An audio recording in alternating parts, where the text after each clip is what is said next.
ಸ್ನೇಹಿತರೆ, ನಮ್ಮೆಲ್ಲರಿಗೂ ಗೊತ್ತಿರುವ ಹಾಗೆ ಇವತ್ತು ಏನು ಬಿ ಜೆ ಪಿ ಸರ್ಕಾರ ಯಡಿಯೂರಪ್ಪನವರ ಒಂದು ಮಾರ್ಗದರ್ಶನ ಅಥವಾ ಅವರ ನೇತೃತ್ವದಲ್ಲಿ ಬಂದು 2 ವರ್ಷ ಆಗಿದೆ. ಆ ಒಂದು ಸಂಭ್ರಮಾಚರಣೆ ನಾವು ಪತ್ರಿಕೆಗಳಲ್ಲಿ ನೋಡ್ತಾ ಇದ್ವಿ. ತಾವು ಇವತ್ತಿನ ಪತ್ರಿಕೆಗಳು ನೋಡಿದಾಗ ಒಂದೊಂದು ಪತ್ರಿಕೆಯಲ್ಲಿ ಸುಮಾರು 9 ರಿಂದ 10 ಪುಟಗಳ ಜಾಹೀರಾತು ಈ ಸರ್ಕಾರದ ಕಡೆಯಿಂದ ಕೊಟ್ಟಿದ್ದಾರೆ. ಬಿ ಜೆ ಪಿ ಸರ್ಕಾರದ, ಅದರಲ್ಲೂ ಯಡಿಯೂರಪ್ಪನವರ ಏನು ಸಾಧನೆಗಳಿದ್ದಾವೆ ಆ ಸಾಧನೆಗಳ ಬಗ್ಗೆ ದೊಡ್ಡ ದೊಡ್ಡ ಜಾಹೀರಾತು ಇಲ್ಲಿ ನಾವು ನೋಡಲಿಕ್ಕೆ ಸಾಧ್ಯ ಆಗ್ತಾಯಿದೆ. ಒಂದು ಬಿ ಜೆ ಪಿಯ ವಿಶೇಷತೆ ಏನಂದರೆ, ನಾವು ನೋಡ್ತಾ ಇದ್ದೀವಿ, ಅದರಲ್ಲೂ ಕರ್ನಾಟಕದಲ್ಲಿ ಯಾವಾಗ ಸಾರ್ವಜನಿಕರು ಸಂಕಷ್ಟದಲ್ಲಿರ್ತಾರೆ ಅಂತಹ ಸಂದರ್ಭದಲ್ಲಿ ಇವರು ಕುರ್ಚಿಗಾಗಿ ಕಿತ್ತಾಟ ನಡೆಸ್ತಾರೆ. ಇದೊಂದು ಭಾಳ ವಿಶೇಷತೆ. ನಾವು ಭಾಳ ದಿನಗಳಿಂದ ನೋಡ್ತಾ ಇದ್ದೀವಿ, ಭಾಳ ವರ್ಷಗಳಿಂದ ನಾವು ನೋಡ್ತಾ ಇದ್ದೀವಿ. ಯಾವಾಗ ನಮ್ಮ ರಾಜ್ಯದಲ್ಲಿ ಬಿ ಜೆ ಪಿ ಸರ್ಕಾರ ಅಸ್ತಿತ್ವಕ್ಕೆ ಬಂದಿತ್ತು ಅಂತಹ ಎಲ್ಲ ಸಂದರ್ಭಗಳಲ್ಲಿ ನಾವು ನೋಡಿದ್ದೇವೆ. ಈ ಕಡೆ ಪ್ರವಾಹ ಬಂದಿರುತ್ತೆ, ಇನ್ನೇನೋ ಜನ ತೊಂದರೆಯಲ್ಲಿರ್ತಾರೆ. ಅಂತಹ ಸಂದರ್ಭದಲ್ಲಿ ಅದೆಲ್ಲವನ್ನು ಮರೆತು ಇವರಿಗೆ ಯಾರಿಗೆ ಕುರ್ಚಿ ಹಂಚಬೇಕು, ಯಾರು ಎಷ್ಟು ಬಾಚಿಸ್ಕೋಬೇಕು ಅದರ ಬಗ್ಗೆ ಯೋಚನೆ. ಅದು ಇವತ್ತು ಕೂಡ ನಾವು ನೋಡ್ತಾ ಇದ್ದೀವಿ. ಇವತ್ತು ರಾಜ್ಯದಲ್ಲಿ ಎಂತಹ ಪರಿಸ್ಥಿತಿ ಇದೆ ನಮಗೆಲ್ಲ ಗೊತ್ತಿದೆ. ಅರ್ಧಕ್ಕಿಂತ ಜಾಸ್ತಿ ಕರ್ನಾಟಕ ಇವತ್ತು ನೀರಿನಲ್ಲಿ ಮುಳುಗಿದೆ. ಜನ ಮನೆ ಕಳ್ಕೊಂಡಿದ್ದಾರೆ, ಜನ ಊಟ ಇಲ್ಲದೆ ಪರದಾಡ್ತಾ ಇದ್ದಾರೆ. ಯಾರೂ ಕೂಡ ಈ ಮಂತ್ರಿಗಳು, ಇಂತಹ ಸಂದರ್ಭಗಳಲ್ಲಿ ಈ ಮಂತ್ರಿಗಳು, ಶಾಸಕರು ಜನರ ನೆರವಿಗೆ ಧಾವಿಸಬೇಕಾಗಿತ್ತು. ಆದರೆ ಇವತ್ತು ಮಂತ್ರಿಮಂಡಲವೇ ವಿಸರ್ಜನೆ ಆಗಿದೆ. ಅಂದರೆ ಒಂದು ರೀತಿಯಲ್ಲಿ ನಾಯಿಪಾಡು ಮಾಡಿಟ್ಟಿದ್ದಾರೆ ಈ ರಾಜ್ಯದ ವ್ಯವಸ್ಥೆ. ಯಡಿಯೂರಪ್ಪನವ್ರು ಹೇಳ್ತಾರೆ, ನಾನು ಭಾಳ ಖುಷಿಯಿಂದ ಇವತ್ತು ಸ್ವತಃ ನಾನೇ ನಿರ್ಧಾರ ಮಾಡಿ ರಾಜೀನಾಮೆ ಕೊಟ್ಟಿದ್ದೇನೆ. ಇನ್ನು ಬಹಳ ದೊಡ್ಡ ಉಪಕಾರ ಮಾಡ್ದಂಗೆ ಹೇಳ್ತಾ ಇದ್ದಾರೆ ರಾಜ್ಯದ ಮೇಲೆ. ಏನು ಬಹಳ ದೊಡ್ಡ ನಿಮ್ಮಿಂದ ಜನ ಏನು ಬಯಸ್ತಾ ಇದ್ದರು ಅದು ವಾಸ್ತವದಲ್ಲಿ ನಾವು ನೋಡಿದಾಗ, ಏನು ಡೆಲ್ಲಿಗೆ ಮುಖ್ಯಮಂತ್ರಿಗಳು ಹೋಗಿದ್ದರು ಅದು ಅಲ್ಲಿ ಮಾತುಕತೆ ನಡೆಸ್ಲಿಕ್ಕೆ ಹೋಗಿರೋದಲ್ಲ. ಅಲ್ಲಿ ಅಮಿತ್ ಶಾ ಅವರು ಯಾವ ರೀತಿಯಲ್ಲಿ ವ್ಯವಸ್ಥೆ ನಡೆಸ್ತಾರಂತ ಎಲ್ಲರಿಗೂ ಗೊತ್ತಿದೆ. ಅಲ್ಲಿ ಹೋದಾಗ ಅವ್ರಿಗೆ ಹೇಳಿರ್ತಾರೆ, ಏನು ನಿಮ್ಮ ಭ್ರಷ್ಟತೆ ಇನ್ನೂ ಭಾಳ ಹೆಚ್ಚಾಗಿದೆ, ಬೇಕಾದಷ್ಟು ಫೈಲ್ಗಳು ನಮ್ಮ ಹತ್ರ ಇಲ್ಲಿ ಬಂದು ಸೇರಿದೆ, ಏನು ಫೈಲ್ಗಳು ಓಪನ್ ಮಾಡಬೇಕಾ, ರಾಜೀನಾಮೆ ಕೊಡ್ತೀರಾ ಅಂತ ಕೇಳಿದ್ದಾರೆ ಸ್ಪಷ್ಟವಾಗಿ. ಬೇರೆ ದಾರಿ ಇಲ್ಲದೆ ಇವತ್ತು ನಾವು ನೋಡಿದ್ದೀವಿ, ವಿಡಿಯೋಗಳಲ್ಲೂ ನಮ್ಮ ಮುಂದೆ ಬರ್ತಾ ಇದೆ, ಹೇಗೆ ಕಣ್ಣೀಡಿರ್ತಾನೆ ಅವರು ರಾಜೀನಾಮೆ ಕೊಟ್ಟಿದ್ದಾರೆ. ಮತ್ತು ಮಾಧ್ಯಮಗಳ ಮುಂದೆ ಹೇಳ್ತಾ ಇರುವಂಥದ್ದು, ನಾನು ಖುಷಿಯಾಗಿ ನಾನೇ ನನ್ನ ಸ್ವತಃ ನಿರ್ಧಾರ ಮಾಡಿ ರಾಜೀನಾಮೆ ಕೊಟ್ಟಿದ್ದೀನಿ ಅಂತ. ಅದೇನೇ ಇರಲಿ, ಇದರಿಂದ ಸಾರ್ವಜನಿಕರಿಗೇನು ಯಾವುದೇ ರೀತಿಯ ಲಾಭ ಆಗುವಂಥದ್ದಲ್ಲ, ಅಥವಾ ಯಾವುದೇ ರೀತಿಯ ಉಪಕಾರ ನೀವು ಮಾಡ್ತಾ ಇಲ್ಲ. ಯಾಕಂದರೆ ನೀವು ಈ 2 ವರ್ಷದಲ್ಲಿ ನಿಮ್ಮ ಪ್ರಾರಂಭವೇ ಭ್ರಷ್ಟಾಚಾರದಿಂದ ಆಗಿತ್ತು. ಅನರ್ಹ ಶಾಸಕರಿಗೆ ಖರೀದಿ ಮಾಡಿ, ಅವರಿಗೆ ಅರ್ಹರಾಗಿ ಮಾಡಿ, ಒಂದು ಸರ್ಕಾರವನ್ನು ಬೀಳಿಸಿ ನೀವು ಸರ್ಕಾರ ರಚನೆ ಮಾಡುವಂಥ ಕೆಲಸ ಮಾಡಿದ್ರಿ. ಆವಾಗಲೇ ಎಷ್ಟೋ ಕೋಟಿ ಹಣ ನೀವು ಖರ್ಚು ಮಾಡಿ ಈ ಸರ್ಕಾರ ರಚನೆ ಮಾಡಿದ್ರಿ. ತದನಂತರ ನಾವು ನೋಡ್ತಾನೆ ಬಂದಿದ್ದೇವೆ ಯಾವ ಮಟ್ಟದಲ್ಲಿ ನಮ್ಮ ರಾಜ್ಯದಲ್ಲಿ ಭ್ರಷ್ಟಾಚಾರ ನಡೀತು, ಯಾವ ಮಟ್ಟದಲ್ಲಿ ಎಲ್ಲ ಕ್ಷೇತ್ರಗಳಲ್ಲೂ, ಒಂದಲ್ಲ ಎರಡಲ್ಲ, ನಾವು ಹೇಳ್ತಾ ಹೋದರೆ ಉದ್ದ ಪಟ್ಟಿನೇ ಇದೆ. ಎಲ್ಲ ಕ್ಷೇತ್ರಗಳಲ್ಲೂ ಈ ಭ್ರಷ್ಟತೆ ನಡೆದಿದೆ, ಭ್ರಷ್ಟಾಚಾರದ ತಾಂಡವ ನಾವು ನೋಡಿದ್ದೇವೆ.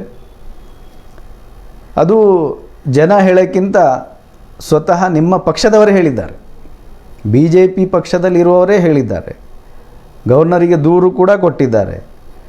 ಅಪ್ಪ ಮಗನ ಈ ನೆಕ್ಸಸ್ ಏನಿದೆ, ಅವರು ಸೇರಿಕೊಂಡು ಯಾವ ರೀತಿಯಲ್ಲಿ ಭ್ರಷ್ಟಾಚಾರ ನಡೆಸಿದ್ದಾರೆ ಅನ್ನುವಂಥದ್ದು ಕೂಡ ನಿಮ್ಮ ಪಕ್ಷದವರೇ ಹೇಳಿದ್ದಾರೆ. ನಿಮ್ಮ ಪಕ್ಷದವರೇ ವರಿಷ್ಠರಿಗೂ ಕೂಡ ಇದರ ಬಗ್ಗೆ ದೂರು ಕೊಟ್ಟಿದ್ದಾರೆ.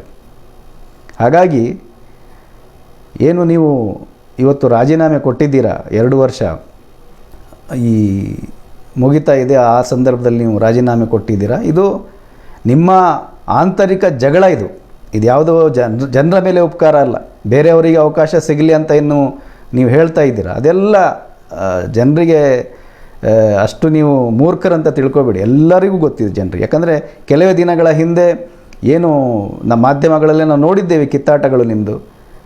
ಒಬ್ಬರು ಯಾರೋ ರಾಜೀನಾಮೆ ಕೊಡಬೇಕಂತ ಹೇಳಿದರೆ ನೀವು ಹೇಳ್ತಿದ್ದೀರಿಲ್ಲ, ಯಾವುದೇ ಕಾರಣಕ್ಕೂ ರಾಜೀನಾಮೆ ಪ್ರಶ್ನೆಯೇ ಇಲ್ಲ, ನಾನೇ ಈ ಅವಧಿ ಮುಗಿಯೋ ತನಕ ನಾನೇ CM ಅಂತ ಹೇಳಿದರೆ ಆವಾಗ ನಿಮಗೆ ನೆನಪು ಬಂದಿಲ್ಲ, ಇಲ್ಲ ಬೇರೆಯವರಿಗೆ ಅವಕಾಶ ಕೊಡಬೇಕು ಅಂತ. ಸೊ ಇದು ಪ್ರಶ್ನೆ ಬೇರೆಯವರಿಗೆ ಅವಕಾಶ ಮಾಡಿಕೊಡ್ಲಿಕ್ಕಾಗಿ ನೀವು ಮಾಡಿರುವಂಥದ್ದಲ್ಲ, ಬದಲಿಗೆ ನಿಮ್ಮ ಒಳಗೆ ಏನು ಆ ಭ್ರಷ್ಟತೆ ಇದೆ ಅದು ತುಂಬಿ ತುಳುಕ್ತಾ ಇದೆ. ಎಲ್ಲರೂ ಒಂದೊಂದು ಫೈಲ್ ಕ್ರಿಯೇಟ್ ಮಾಡ್ಕೊಂಡಿದ್ದೀರಾ, ಎಲ್ಲರೂ ಒಂದೊಂದು CD ಮಾಡ್ಕೊಂಡು ಇಟ್ಕೊಂಡಿದ್ದೀರಾ.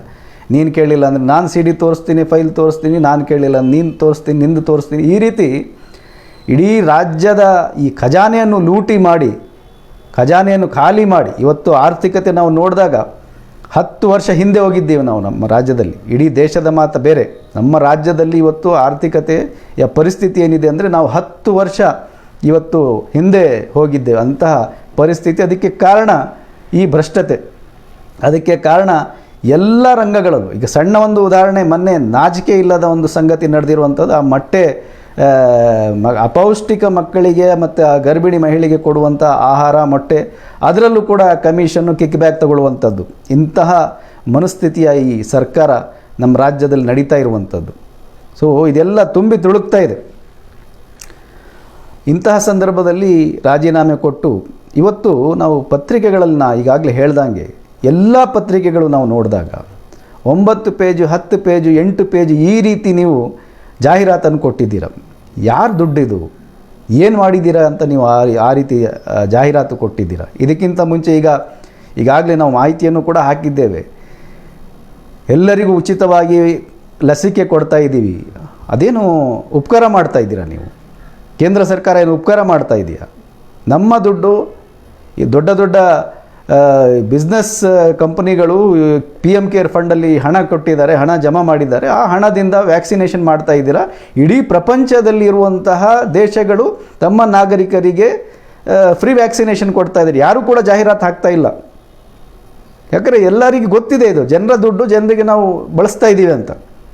ನೀವು ಇವತ್ತು ರಾಜ್ಯದಲ್ಲಿ ಧನ್ಯವಾದಗಳು ಮೋದಿಜಿಗೆ, ಥ್ಯಾಂಕ್ ಯು ಮೋದಿಜಿ ಅಂತ ರೈಲ್ವೆ ಸ್ಟೇಷನ್ಗಳಲ್ಲಿ ಅಡ್ವರ್ಟೈಸ್ಮೆಂಟು, ಬಸ್ಸುಗಳ ಹಿಂದೆ ಅಡ್ವರ್ಟೈಸ್ಮೆಂಟು, ದೊಡ್ಡ ದೊಡ್ಡ ಹೋರ್ಡಿಂಗ್ಸು, ಹಳ್ಳಿಗಳಲ್ಲಿ ಅಡ್ವರ್ಟೈಸ್ಮೆಂಟು. ಇನ್ನೂ ವ್ಯಾಕ್ಸಿನೇಷನ್ ಇನ್ನು 5ರಿಂದ 6% ಕೂಡ ನೀವು ಮುಗಿಸಿಲ್ಲ.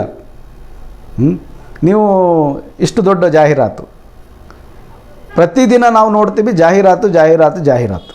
ಇವತ್ತಿನ ಪತ್ರಿಕೆಗಳಲ್ಲಿ ಎಷ್ಟು ಕೋಟಿಗಳು ನೀವು ಖರ್ಚು ಮಾಡಿದ್ದೀರಾ. ನೀವು ಹೋಗ್ತಾ ಇದ್ದೀರಂತ ಇದ್ದಿದ್ದು ಪದಿದ್ದೆಲ್ಲ ಖಜಾನೆ ಖಾಲಿ ಮಾಡಿ ಹೋಗಬೇಕಂತ ಇವತ್ತು ನೀವು ಅಷ್ಟು ಮಟ್ಟಿಗೆ ಅಷ್ಟು ಜಾಹೀರಾತುಗಳು ನೀವು ಪತ್ರಿಕೆಗಳಲ್ಲಿ ಕೊಟ್ಟಿದ್ದೀರಾ.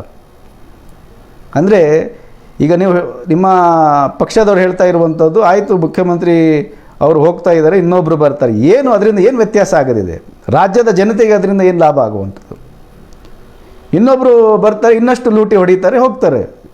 ಜನರಿಗೇನು ಲಾಭ ಆಗುವಂಥದ್ದು? ಸೊ ಅದ್ರ ಬಗ್ಗೆ ನಾವು ಮಾತಾಡ್ತಾ ಹೋದರೆ, ನೀವು ರಾಜೀನಾಮೆ ಕೊಡೋದು, ಇನ್ನೊಬ್ಬ ಮುಖ್ಯಮಂತ್ರಿ ಬರೋದು, ಇದರಿಂದ ಯಾರಿಗೂ ಕೂಡ ರಾಜ್ಯದ ಜನತೆಗೆ ಅಂತೂ ಯಾವುದೇ ರೀತಿಯ ಲಾಭ ಅಲ್ಲ. ಅದು ಕೂಡ ಇಂತಹ ಸಂದರ್ಭದಲ್ಲಿ ಒಂದು ಕಡೆ ರಾಜ್ಯ ಮುಳುಗ್ತಾ ಇದೆ ನೀರಲ್ಲಿ, ಜನ ಕಾಯ್ತಾ ಇದ್ದಾರೆ, ಜನಪ್ರತಿನಿಧಿಗಳು ಬರ್ತಾರೆ, ನಮಗೆ ನೋಡ್ತಾರೆ, ನಮಗೆ ಕೇಳ್ತಾರೆ ಅಂತ.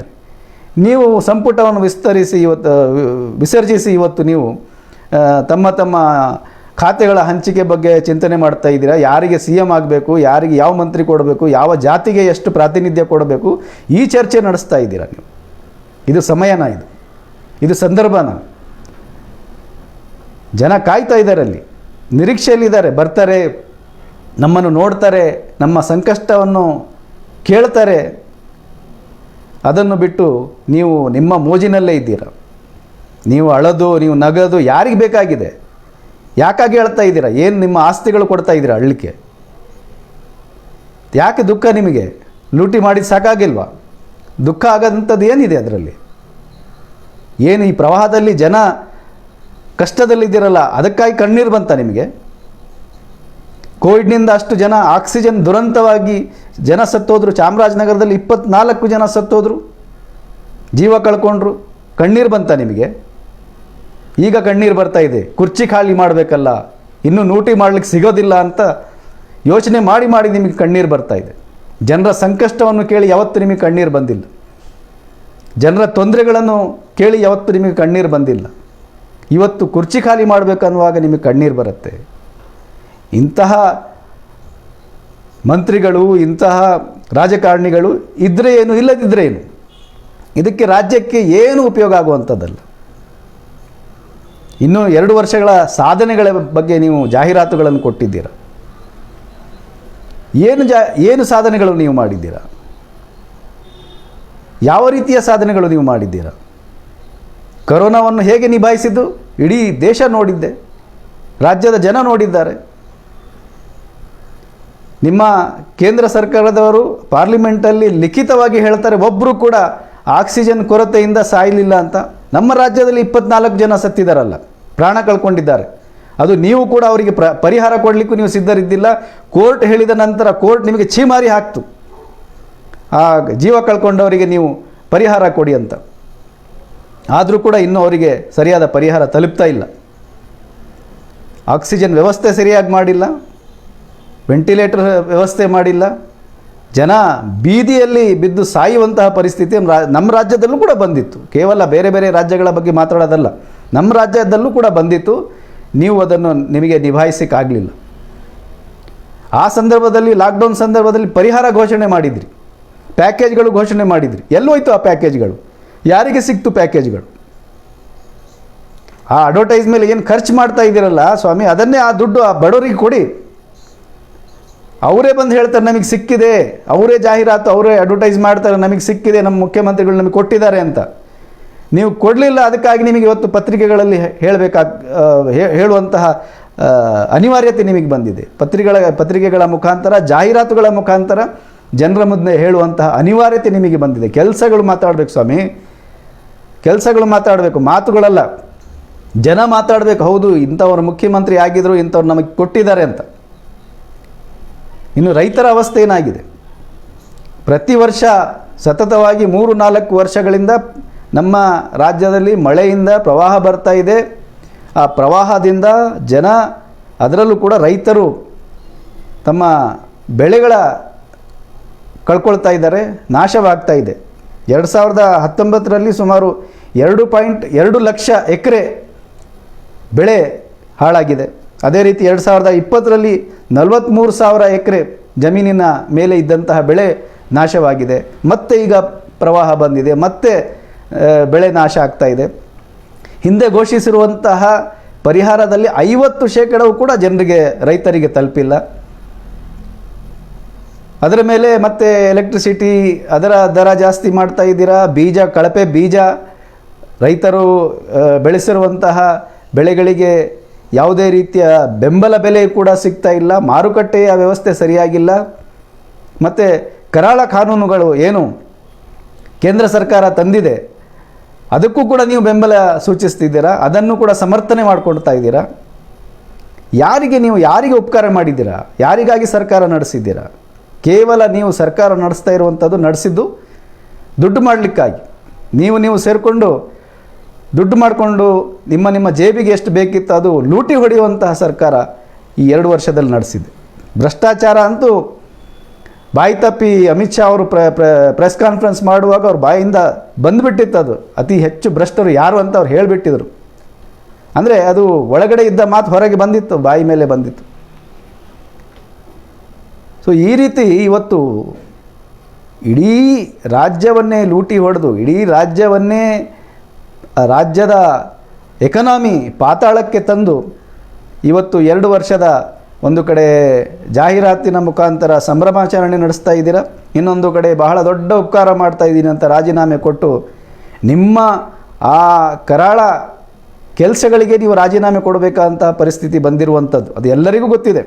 ಅಲ್ಲೇನು ನೀವು ಹೋದ್ರಿ, ಅವ್ರು ಹೇಳಿದ್ರಿ, ನೀವು ಖುಷಿಯಾಗಿ ಬಂದು ರಾಜೀನಾಮೆ ಕೊಡ್ತಾರೆ. ಅಷ್ಟು ಮೂರ್ಖರಲ್ಲ ಜನ, ಇದು ಜನರಿಗೆ ಅರ್ಥ ಆಗತ್ತೆ ಇವತ್ತು. ಸೊ ಈ ರೀತಿ ಒಂದು ಕಡೆ ಕೇಂದ್ರ ಸರ್ಕಾರದ ಕಾನೂನುಗಳು ಪಾಲಿಸಿಗಳು, ಅದರಿಂದ ಜನ ಇಲ್ಲಿ ತತ್ತರಿಸಿ ಹೋಗ್ತಾ ಇದ್ದಾರೆ. ಇನ್ನೊಂದು ಕಡೆ ನಿಮ್ಮ ಪಾಲಿಸಿಗಳು, ನೀವು ಮಾಡಿರುವಂತಹ ಈ ವ್ಯವಸ್ಥೆಗಳು ಯಾರಿಗೂ ಕೂಡ ಪರಿಹಾರ ಸಿಗ್ತಾ ಇಲ್ಲ, ಪ್ಯಾಕೇಜ್ ಸಿಗ್ತಾ ಇಲ್ಲ. ಬೆಲೆ ಏರಿಕೆ ನಾವು ನೋಡ್ತಾ ಇದ್ದೀವಿ, ದಿನೇ ದಿನೇ ಹೆಚ್ಚುತ್ತಾ ಇದೆ. ನಿಮ್ಮ ಕೈಯಲ್ಲಿದೆ, ನೀವು ಅಟ್ಲೀಸ್ಟ್ ಪೆಟ್ರೋಲ್ ಮೇಲೆ ಟ್ಯಾಕ್ಸ್ ಕಡಿಮೆ ಮಾಡಿ ಜನರಿಗೆ ಸ್ವಲ್ಪ ನೆರವಾಗ್ಬೋದು. ನೀವು 32% ನೀವು ಟ್ಯಾಕ್ಸ್ ತೊಗೊಳ್ತಾ ಇದ್ದೀರಿ. ಪೆಟ್ರೋಲ್ ಬೆಲೆ ಇವತ್ತು 107 ರೂಪಾಯಿಗೆ ರಾಜ್ಯದಲ್ಲಿ ಬಂದಿದೆ. ಆದರೂ ಕೂಡ ಜನರ ಮೇಲೆ ಕರುಣೆ ನಿಮಗೆ ಬರ್ತಾ ಇಲ್ಲ. ಆಯಿತು, ಕೇಂದ್ರ ಸರ್ಕಾರ ಮಾಡ್ತಾ ಇಲ್ಲ, ನೀವು ಮಾಡಿರಿ, ನೀವು ಮಾಡ್ಬೋದಿತ್ತಲ್ಲ. ಆ ಟ್ಯಾಕ್ಸ್ ಕಡಿಮೆ ಮಾಡಿ ಜನರಿಗೆ ಸ್ವಲ್ಪ ರಾಹತ್ ಕೊಡ್ಬೋದಿತ್ತು, ಅದು ಕೂಡ ನೀವು ಮಾಡ್ತಾ ಇಲ್ಲ. ಈ 2 ವರ್ಷದ ಅವಧಿಯಲ್ಲಿ ನಮ್ಮ ರಾಜ್ಯಕ್ಕೆ, ನಮ್ಮ ರಾಜ್ಯದ ಪಾಲೇನಿತ್ತು, GST ಏನು ಬರಬೇಕಿತ್ತು, ಅದು ಕೂಡ ತರಲಿಕ್ಕೆ ನಿಮಗಾಗಿಲ್ಲ. ಇಷ್ಟು ಜನ ಮಂತ್ರಿಗಳು, ಇಷ್ಟು ಜನ MP ಗಳು ಎಲ್ಲರೂ ಸೇರಿ ಪ್ರವಾಹದಲ್ಲಿ ನಮಗೆ ಬೇಕಾದಂತಹ ಆ ರಿಲೀಫ್ ಏನಿತ್ತು, ಹಣ ಏನಿತ್ತು, ಅದು ನಿಮಗೆ ತರಲಿಕ್ಕಾಗಿಲ್ಲ. ಮತ್ತು ಯಾವ ದೊಡ್ಡ ಘನಾಂಧಾರಿ ಕೆಲಸ ಮಾಡಿದ್ದೀರಿ ಅಂತ ಇಷ್ಟು ದೊಡ್ಡ ಅಡ್ವರ್ಟೈಸ್ಗಳನ್ನು ಕೊಟ್ಟು ಅದರ ಮೇಲೆ ನೀವು ದುಡ್ಡು ಖರ್ಚು ಮಾಡ್ತಾ ಇದ್ದೀರಾ? ಯಾರ ದುಡ್ಡು ಖರ್ಚು ಮಾಡ್ತಾ ಇದ್ದೀರಾ? ಇದು ಇವತ್ತು ಜನರಿಗೆ ನೀವು ಲೆಕ್ಕ ಕೊಡಬೇಕಿತ್ತು. 2 ವರ್ಷ ಆಯಿತು ನಾನು ಅಧಿಕಾರದಲ್ಲಿದ್ದೆ, ಈ 2 ವರ್ಷದಲ್ಲಿ ನಾನು ಏನೇನು ಮಾಡಬೇಕಿತ್ತು, ಏನೇನು ಮಾಡಲಿಕ್ಕೆ ನನಗೆ ಸಾಧ್ಯ ಆಗಿಲ್ಲ ಅಂತ ಲೆಕ್ಕ ಕೊಡೋದು ಬಿಟ್ಟು, ಸಾಮಾನ್ಯವಾಗಿ ಒಂದು ಮೆಷಿನರಿಯನ್ನು ನಡೀತಾ ಇರುತ್ತೆ. ಒಂದು ಸರ್ಕಾರ ನಡೆಸುವಾಗ ಕೆಲವೊಂದು ಕೆಲಸಗಳು ತನಗೆ ತಾನೇ ನಡೀತಾ ಇರುವಂತೆ, ಆ ಸಾಮಾನ್ಯ ಕೆಲಸಗಳನ್ನು ಇವತ್ತು ಎತ್ತು ತೋರಿಸಿ ನೀವು ಅಡ್ವರ್ಟೈಸ್ ಮುಖಾಂತರ ಜನರಿಗೆ ಬೇಸಿಕ್ಕಾಗಿ ಏನು ಮಾಡಬೇಕಿತ್ತು, ಒಬ್ಬ ಮುಖ್ಯಮಂತ್ರಿಯಾಗಿ ಒಂದು ಸರ್ಕಾರ ಏನು ಜವಾಬ್ದಾರಿ ನಿಭಾಯಿಸಬೇಕಿತ್ತು, ಆ ಜವಾಬ್ದಾರಿ ನಿಭಾಯಿಸದೆ ನೀವು ಕೇವಲ ಈ ರೀತಿ ಭಾಷಣಗಳನ್ನು ಬಿಗಿದು, ಈ ರೀತಿ ಅಡ್ವರ್ಟೈಸ್ಗಳನ್ನು ಮಾಡಿ ಇವತ್ತು ತನಗೆ ತಾನೇ ಬೆನ್ನೆ ತಟ್ಕೊಳ್ಳುವಂತಹ ಕೆಲಸ ನೀವು ಮಾಡ್ತಾ ಇದ್ದೀರ. ಹಾಗಾಗಿ ಈ 2 ವರ್ಷಗಳಲ್ಲಿ ಜನ ಅನುಭವಿಸಿದ ತೊಂದರೆ ಅಷ್ಟಿಷ್ಟಲ್ಲ. ಎಲ್ಲ ರಂಗದಲ್ಲೂ, ಎಲ್ಲ ಕ್ಷೇತ್ರದಲ್ಲೂ ಜನ ಶಾಪ ಹಾಕ್ತಾ ಇದ್ದಾರೆ. ಇವತ್ತು ಇನ್ನೊಮ್ಮೆ ಯಾವುದೇ ಕಾರಣಕ್ಕೂ ಈ ರಾಜ್ಯದಲ್ಲಿ BJP ಸರ್ಕಾರ ಬರಬಾರ್ದು ಅಂತ ಶಾಪ ಹಾಕ್ತಾ ಇದ್ದಾರೆ ಸಾಮಾನ್ಯ ಜನರು, ಬಡವರು. ಅಂತಹ ಕೆಲಸಗಳು ನೀವು ಮಾಡಿರುವಂಥದ್ದು, ಇದು ಜಾಹೀರಾತಿಗೆ ಕೊಟ್ಟಿರುವಂತಹ ಕೆಲಸಗಳು, ಇದು ಕೇವಲ ರೂಟೀನ್ ಕೆಲಸಗಳು. ಯಾವುದೇ ಸರ್ಕಾರ ಬಂದರೂ, ಯಾವುದೇ ಸರ್ಕಾರ, ಈ ಒಂದು ಸರ್ಕಾರ ಅಸ್ತಿತ್ವದಲ್ಲಿ ಇದ್ದಿಲ್ಲ, ಒಂದು ಗವರ್ನರ್ ರೂಲ್ ಇದ್ದರೂ ಕೂಡ ಈ ಕಾರ್ಯಗಳು ನಡೀತಾನೆ ಇರ್ತವೆ. ಅಂತಹ ಕಾರ್ಯಗಳನ್ನು ನೀವು ಇವತ್ತು ಪತ್ರಿಕೆಗಳ ಮುಖಾಂತರ ದೊಡ್ಡ ದೊಡ್ಡ ಹೆಡ್ಲೈನ್ಸ್ ಮಾಡಿ ಜನರ ಮುಂದೆ ತೋರಿಸ್ಲಿಕ್ಕೆ ಪ್ರಯತ್ನ ಮಾಡ್ತಾ ಇದ್ದೀರ. ಜನರು ಅಷ್ಟು ಮೂರ್ಖರಲ್ಲ. ಮುಖ್ಯಮಂತ್ರಿ ಬದಲಾವಣೆ ಆಗೋಕ್ಕಿಂತ ಒಳ್ಳೆಯದು ಇವತ್ತು ಈ ಸರ್ಕಾರವೇ ಬದಲಾವಣೆ ಆಗಬೇಕು, ಬೇರೆ ಸರ್ಕಾರ ಬರಬೇಕು. ಇವತ್ತಿನ ಈ ಪರಿಸ್ಥಿತಿಯಲ್ಲಿ ಯಾವ ರೀತಿ ಜನ ಸಂಕಷ್ಟದಲ್ಲಿದ್ದಾರೆ, ಯಾವ ರೀತಿ ಜನ ಪರದಾಡ್ತಾ ಇದ್ದಾರೆ, ಬ್ಯಾಕ್ ಟು ಬ್ಯಾಕ್ ಜನರ ಮೇಲೆ ಈ ಸಂಕಷ್ಟಗಳು ಬರ್ತಾ ಇದ್ದಾವೆ. 2ನೇ ಅಲೆ ಬಂತು, ಎರಡನೇ ಸರಿ ಲಾಕ್ಡೌನ್ ಆಯಿತು, ಮತ್ತು ಮಳೆಯ ಆರ್ಭಟ, ಪ್ರವಾಹ ಬಂತು, ಎಲ್ಲ ವ್ಯಾಪಾರಗಳು ಜನರದು ಹಾಳಾಗೋಗಿದೆ, ಬಿಸ್ನೆಸ್ ಎಲ್ಲ ಕೊಲ್ಯಾಪ್ಸ್ ಆಗಿದೆ. ಇದನ್ನು ಪರಿಹಾರ ಕೊಡುವ ಬದಲು ನೀವು ಕೇವಲ ನಿಮಗೆ ಬೇಕಾದಂತಹ ಕೆಲಸಗಳು ಮಾಡಿಕೊಂಡು, ನಿಮಗೆ ಬೇಕಾದಂತಹ ಸ್ಟೇಟ್ಮೆಂಟ್ಗಳು ಕೊಟ್ಕೊಂಡು, ನಿಮ್ಮ ಒಳಜಗಳ 2 ವರ್ಷಗಳಲ್ಲಿ ನಡೆದಿದ್ದೇ ಇದು. ನಿಮ್ಮ ಒಳಜಗಳ, ಯಾರು ಮುಖ್ಯಮಂತ್ರಿ ಆಗಬೇಕು, ಯಾರು ಆ ಮಂತ್ರಿ ಆಗಬೇಕು, ಈ ಮಂತ್ರಿ ಆಗಬೇಕು, ಯಾರಿಗೆ ಯಾವ ಜಾತಿಗೆ ಎಷ್ಟು ನಾವು ದುಡ್ಡು ಕೊಡಬೇಕು, ಯಾವ ಮಠಕ್ಕೆ ದುಡ್ಡು ಕೊಡಬೇಕು, ಯಾವ ಇದಕ್ಕೆ ದುಡ್ಡು ಕೊಡಬೇಕು, ಇದರಲ್ಲಿ ಕಾಲಹರಣ ನೀವು ಮಾಡಿದ್ದೀರ. ರಾಜ್ಯದ ಜನತೆಗೆ ಈ 2 ವರ್ಷಗಳಲ್ಲಿ ಯಾವುದೇ ರೀತಿಯ, ಅಟ್ಲೀಸ್ಟ್ ಇದಕ್ಕಿಂತ ಹಿಂದೆ ಸರ್ಕಾರಗಳು ಏನು ಮಾಡಿದ್ದವು, ಅದರಿಂದ ಏನು ನಷ್ಟ ಆಗಿತ್ತು ಜನರಿಗೆ, ಅದನ್ನು ಭರಿಸಲಿಕ್ಕೂ ಕೂಡ ನೀವು ಪ್ರಯತ್ನ ಮಾಡಿಲ್ಲ. ನೀವು ಯಾವ ರೀತಿ ಕೇಂದ್ರ ಸರ್ಕಾರ ಇವತ್ತು ನಡ್ಕೊಂಡು ಬಂದಿದೆ, ಅದೇ ರೀತಿ ರಾಜ್ಯದಲ್ಲೂ ಕೂಡ ಅದೇ ಮಾದರಿಯಲ್ಲಿ ನೀವು ಸರ್ಕಾರ ನಡೆಸಿದ್ದೀರ.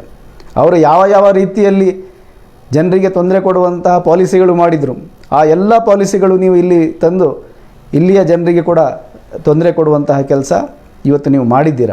ಹಾಗಾಗಿ ಮುಂದಿನ ದಿನಗಳಲ್ಲಿ ಈ BJP ಸರ್ಕಾರದಲ್ಲಿ ಯಾರೇ ಮುಖ್ಯಮಂತ್ರಿ ಬರಲಿ, ಅವರು ಲೆಕ್ಕ ಕೊಡಬೇಕಾಗತ್ತೆ, ಅವ್ರು ಹೇಳಬೇಕಾಗತ್ತೆ, ಇಷ್ಟು ಜನ ಇಷ್ಟು ಸಂಕಷ್ಟದಲ್ಲಿದ್ದಾಗ ಇಷ್ಟು ಕೋಟಿ ಹಣ ಕೇಂದ್ರ ಸರ್ಕಾರದಿಂದ ಎಷ್ಟು ಕೋಟಿ ಹಣ ನೀವು ತಂದಿದ್ದೀರಿ, ಎಷ್ಟು ಜನರಿಗೆ ಕೊಟ್ಟಿದ್ದೀರಿ.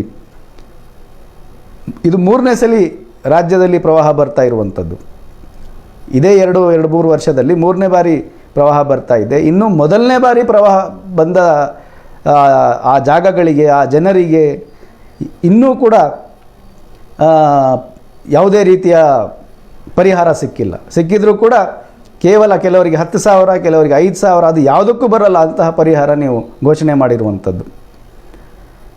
ಸೊ ಸರ್ಕಾರ ನಡೆಸುವವರು ಜನರ ಸಂಕಷ್ಟ ಏನು, ಜನರಿಗೆ ಏನು ತೊಂದರೆ ಆಗ್ತಾ ಇದೆ, ಜನರಿಗೆ ಯಾವ ರೀತಿಯಲ್ಲಿ ನಾವು ಲಾಭ ಪಡಿಸ್ಬೋದು, ಜನರಿಗೆ ಯಾವ ರೀತಿಯಲ್ಲಿ ನಾವು ನೆಮ್ಮದಿಯ ಬಾಳು ಕೊಡಬೇಕು, ನೆಮ್ಮದಿಯಾಗಿ ಜನ ಯಾವ ರೀತಿಯಲ್ಲಿ ಬಾಳಬೇಕು, ನೆಮ್ಮದಿಯಾಗಿ ಇರಬೇಕು, ಅದಕ್ಕೆ ನಾವು ಏನು ಮಾಡಬೇಕು ಅದ್ರ ಬಗ್ಗೆ ಯೋಚನೆ ಮಾಡಬೇಕು, ಅಂತಹ ಕಾರ್ಯಗಳು ಮಾಡಬೇಕು. ನೀವು ಅದನ್ನು ಬಿಟ್ಟು ನಿಮ್ಮ ಖಜಾನೆಗಳನ್ನು ತುಂಬಿಸಿಕೊಳ್ಳುವಂತಹ ಕೆಲಸ ಮಾಡಿದ್ದೀರ. ಈಗಾಗಲೇ ಬೇಕಾದಷ್ಟು ಅದರ ಬಗ್ಗೆ ವಿಶ್ಲೇಷಣೆಗಳು ಬಂದಿದೆ, ಅದರ ಬಗ್ಗೆ ತನಿಖೆಗಳು ಕೂಡ ಆಗಿದೆ. ಎಷ್ಟೆಷ್ಟು ಆಸ್ತಿಗಳು ಯಾರ್ದಾರ್ದು ಜಾಸ್ತಿ ಆಗಿದೆ, ಸರ್ಕಾರ ಇಲ್ಲದಿದ್ದಾಗ ಆಸ್ತಿ ಎಷ್ಟಿತ್ತು, ಯಾರು ಮಕ್ಕಳಿಗೆ ಎಷ್ಟು ಪಾಲು ಬಂದಿದೆ, ಮೊಮ್ಮಕ್ಕಳಿಗೆ ಎಷ್ಟು ಪಾಲು ಸಿಕ್ಕಿದೆ, ಅಳಿಯಂದರಿಗೆ ಎಷ್ಟು ಪಾಲು ಸಿಕ್ಕಿದೆ, ಇದೆಲ್ಲ ಹೊರಗೆ ಬರ್ತಾ ಇದೆ. ಅದೆಲ್ಲ ನೋಡಿಯೇ ಇವತ್ತು ನೀವು ರಾಜೀನಾಮೆ ಕೊಡಬೇಕಾಗಿರುವಂತಹ ಪರಿಸ್ಥಿತಿ ಬಂದಿರುವಂಥದ್ದು. ನೀವೇನು ಹೇಳ್ತಾ ಇದ್ದೀರಲ್ಲ, ನಾನೇ ಸ್ವತಃ ನಿರ್ಧಾರ ಮಾಡಿ ರಾಜೀನಾಮೆ ಕೊಡ್ತಾ ಇರುವಂಥದ್ದು ಅದಲ್ಲ, ಅದು ಆ ರೀತಿಯ ಪರಿಸ್ಥಿತಿ ನೀವು ಮಾಡ್ಕೊಂಡಿದ್ದೀರ ಇವತ್ತು. ಸೊ ನಾವು ಈ ಮುಖಾಂತರ ಜನರಿಗೂ ಕೂಡ ನಾವು ಹೇಳುವಂಥದ್ದು, ಸಾರ್ವಜನಿಕರು ಕೂಡ ಯೋಚನೆ ಮಾಡಬೇಕು. ನಾವು ಯಾವ ರೀತಿಯ ನಾಯಕರು ನಮಗೆ ಬೇಕಾಗಿದ್ದಾರೆ, ಯಾವ ರೀತಿಯ ಲೀಡರ್ಸ್ಗಳನ್ನು ನಾವು ಆಯ್ಕೆ ಮಾಡಬೇಕು, ಎಂತಹ ಸರ್ಕಾರ ನಾವು ಆಯ್ಕೆ ಮಾಡಬೇಕು. ಕೇವಲ ಜಾತಿ ಲೆಕ್ಕದ ಮೇಲೆ, ಕೇವಲ ಹಣದ ಬಲದ ಮೇಲೆ ಯಾರು ಎಷ್ಟು ಬಲಿಷ್ಠರಾಗಿದ್ದಾರೆ ಅದನ್ನು ಮುಂದಿಟ್ಕೊಂಡು ನಾವು ಇವತ್ತು ವೋಟ್ ಹಾಕಿ ಜನಪ್ರತಿನಿಧಿಗಳನ್ನು ಆಯ್ಕೆ ಮಾಡಿದರೆ ಇಂತಹ ವ್ಯವಸ್ಥೆ ಅದು ಬದಲಾವಣೆ ಆಗಲಿಕ್ಕೆ ಸಾಧ್ಯನೇ ಇಲ್ಲ. ನಾವು ಈಗ ಹೇಳ್ತಾ ಇದ್ದಾರೆ, ಮುಖ್ಯಮಂತ್ರಿ ಹೋದರು, ಇನ್ನೊಂದು ಮುಖ್ಯಮಂತ್ರಿ ಬಂದರು, ಇನ್ನೊಂದು ಮುಖ್ಯಮಂತ್ರಿನೂ ಬರ್ತಾರೆ, ಇನ್ನೊಂದು ಸರ್ಕಾರವೂ ಬದಲಾಗುತ್ತೆ. ಆದರೆ ಎಷ್ಟು ಮಟ್ಟಿಗೆ ಈ ವ್ಯವಸ್ಥೆ ಬದಲಾವಣೆ ಆಗಲ್ವೋ, ಎಷ್ಟು ಮಟ್ಟಿಗೆ ಈ ಮನಸ್ಥಿತಿ ಬದಲಾವಣೆ ಆಗಲ್ವೋ ಅಲ್ಲಿ ತನಕ ಯಾವುದೇ ಕಾರಣಕ್ಕೂ ನಮ್ಮ ರಾಜ್ಯದಲ್ಲಿ ಆಗಲಿ ನಮ್ಮ ದೇಶದಲ್ಲಾಗಲಿ ಜನರಿಗೆ ನೆಮ್ಮದಿ ಸಿಗೋಕ್ಕೆ ಸಾಧ್ಯನೇ ಇಲ್ಲ. ಇದೆಲ್ಲ ನಮ್ಮ ಕೈಯಲ್ಲಿದೆ, ನಾಗರಿಕರ ಕೈಯಲ್ಲಿದೆ. ನಾವು ಮತದಾರರಾಗಿ ನಾವು ನಮ್ಮ ಕ್ಷೇತ್ರಗಳನ್ನು ಹೇಗೆ ಉಳಿಸ್ಕೋಬೇಕು ಅನ್ನೋ ನಿಟ್ಟಿನಲ್ಲಿ ನಾವು ಯೋಚನೆ ಮಾಡಬೇಕು. ಆ ನಿಟ್ಟಿನಲ್ಲಿ ನಾವು ಕೆಲಸ ಮಾಡಬೇಕು. ಅಂತಹ ಒಂದು ಮನೋಭಾವನೆಯಿಂದ ಇವತ್ತು ನಾವು ಸರ್ಕಾರಗಳನ್ನು ಆಯ್ಕೆ ಮಾಡಬೇಕು, ಪ್ರತಿನಿಧಿಗಳನ್ನು ಆಯ್ಕೆ ಮಾಡಬೇಕು. ಆವಾಗ ಮಾತ್ರ ಇದಕ್ಕೆ ಸರಿಯಾದ ಪರಿಹಾರ ಸಿಗಲಿಕ್ಕೆ ಸಾಧ್ಯತೆ ಇದೆ. ಹಾಗಾಗಿ ಈ ಏನು ಡ್ರಾಮಾಗಳು ನಡೀತಾ ಇದೆ ಅದನ್ನು ಕೇವಲ ಒಂದು ಫಿಲ್ಮು, ಒಂದು ಡ್ರಾಮಾ ಅಂತ ನೋಡಿಯೇ ನಾವು ಸುಮ್ಮನೆ ಮನೋರಂಜನೆ ಅಂತಲೇ ತಿಳ್ಕೋಬೇಕು ವಿನ ಇದರಿಂದ ರಾಜ್ಯದ ಜನರಿಗೆ ಯಾವುದೇ ರೀತಿಯ ಅನುಕೂಲ ಆಗುವಂಥದ್ದಿಲ್ಲ. ಇದು ಕೇವಲ ಅವರ ಅನಿವಾರ್ಯತೆಗಳನ್ನು ಮುಂದಿಟ್ಕೊಂಡು ಯಾರೋ ರಾಜೀನಾಮೆ ಕೊಡ್ತಾರೆ, ಯಾರೋ ಮುಖ್ಯಮಂತ್ರಿಗಳಾಗ್ತಾರೆ. ಇದರಿಂದ ಯಾರಿಗೂ ಏನೂ ಉಪಯೋಗ ಆಗೋದಿಲ್ಲ. ಮತ್ತು ಈ 2 ವರ್ಷದ ಸಾಧನೆಗಳು ಅಂತ ಹೇಳ್ಕೊಂಡು ಏನು ದೊಡ್ಡ ಜಾಹೀರಾತು ಕೊಟ್ಟಿದ್ದೀರಾ, ಈ ಯಾವುದೇ ಸಾಧನೆಗಳಿಂದ ಸಾರ್ವಜನಿಕರಿಗೆ ಏನು ಉಪಯೋಗ ಆಗಿಲ್ಲ. ಸಾರ್ವಜನಿಕರಿಗೆ, ಅದರಲ್ಲೂ ಕೂಡ ಹಿಂದುಳಿದವರಿಗೆ, ಬಡವರಿಗೆ, ಏನು ಇವತ್ತು ಉದ್ಯೋಗ ಇಲ್ಲದೆ ಜನ ಬೀದಿಗಿಳಿದಿದ್ದಾರೆ, ಅವರಿಗೂ ಕೂಡ ಇದರಿಂದ ಯಾವುದೇ ಲಾಭ ಆಗೋದಿಲ್ಲ. ಹಾಗಾಗಿ ಮುಂದಿನ ದಿನಗಳಲ್ಲಿ ಯಾರೇ ಮುಖ್ಯಮಂತ್ರಿಗಳು ಯಾರೇ ಸರ್ಕಾರ ಬರಲಿ, ಅದರಿಂದ ಸಾರ್ವಜನಿಕರಿಗೇನು ಉಪಯೋಗ ಆಗುವಂಥದ್ದಿಲ್ಲ. ಅದು ಆಗಬೇಕಂದ್ರೆ ನಾವು ಮತದಾರರು, ನಾವು ಆ್ಯಸ್ ಎ ಸಿಟಿಸನ್ಸ್ ನಾವು ಆ ಜವಾಬ್ದಾರಿಯನ್ನು ಅರಿಬೇಕಾಗಿದೆ. ಆ ಜವಾಬ್ದಾರಿಯನ್ನು ಅರಿತು ಅಂತಹ ಸರ್ಕಾರಗಳನ್ನು ಆಯ್ಕೆ ಮಾಡಿದರೆ ಮಾತ್ರ, ನಾವು ಈ ವ್ಯವಸ್ಥೆಯನ್ನು ಬದಲಾವಣೆ ಮಾಡಿದರೆ ಮಾತ್ರ ನಮ್ಮ ದೇಶದಲ್ಲಿ ನಾವೆಲ್ಲರೂ ನೆಮ್ಮದಿಯಾಗಿರ್ಬೋದು, ಎಲ್ಲರಿಗೂ ಪಾಲು ಸಿಗುತ್ತೆ, ಎಲ್ಲರಿಗೂ ಆವಾಗ ನೆಮ್ಮದಿಯಾದ ಬಾಳು ಮಾಡಲಿಕ್ಕೆ ಸಾಧ್ಯತೆ ಆಗುತ್ತೆ. ಇಲ್ಲದಿದ್ದರೆ ಇದೇ ವ್ಯವಸ್ಥೆ ಮುಂದೆ ನಡೆಯುತ್ತೆ. ಅದರ ಬಗ್ಗೆ ನಾವು ಯೋಚನೆ ಮಾಡಿ ಮುಂದಿನ ದಾರಿಯನ್ನು ಆಯ್ಕೆ ಮಾಡಬೇಕಂತ ಕೇಳ್ಕೊಳ್ತಾ ಇದ್ದೀನಿ. ಧನ್ಯವಾದಗಳು.